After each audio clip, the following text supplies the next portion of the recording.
Hello and welcome to album pickups for February of 2020, and this video is actually being filmed on the very unusual leap day of February the 29th.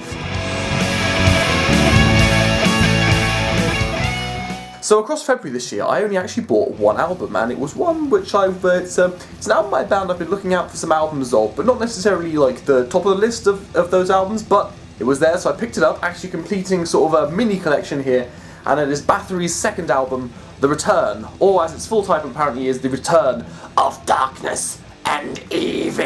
And yeah, my version actually, I think it took a bump at one point, because if I try and like open this up and then the CD falls out. Yeah, really annoying when stuff like that happens. It was all like sealed and wrapped to it. It was a new copy, but obviously, yeah, it's taken a tumble, and so when I opened it up, if I actually sort of somewhat hold it together this time, you can see that a load of the teeth that keep the CD in have been knocked out. Luckily, it didn't actually damage the disc or anything. It's been fine to listen to, it's been fine to have on, like, put on my computer, whatever. This is their second album, and this is the second of the black metal albums. So actually, that little mini collection I was talking about it actually completes a bit of a Bathory trifecta of their three sort of pure black metal albums. Now they have another one after this, which is Blood, Fire, Death, which is still considered black metal, but that's sort of the one that starts leaning into Viking metal and seeing the experimentation and everything else that Bathory ends up going into. It's a pretty good one actually out of all three. I'm not sure if it's my favourite or not. I think I prefer it to the self-titled. I prefer it, you know, to the original one. But I'm not sure if I prefer it to Under the Sign of a Black Mark. Under the Sign of a Black Mark has its better songs are better, but I think its worst songs are worse than The Return. It has higher highs and lower lows, but The Return is a more consistently like good album.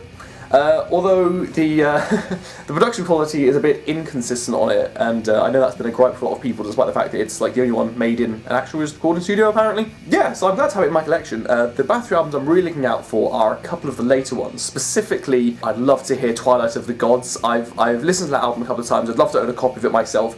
Really great epic album, and also I'm quite interested in listening to Destroyer of Worlds. The only other weird thing about this album is actually if you look on the back, you don't get a track listing, but you get a rather, well, to be honest, kind of a lame poem that's trying to be as like evil as possible. And interesting enough, all the song titles are actually in bold here, but just to be annoying and just difficult, they're not in the correct order. So, you know, if you're just looking at this from just owning like a vinyl copy, you'd get all the names wrong unless you like really listened in for the words and everything. So it's kind of, I feel like this is like style over substance, go for this whole thing.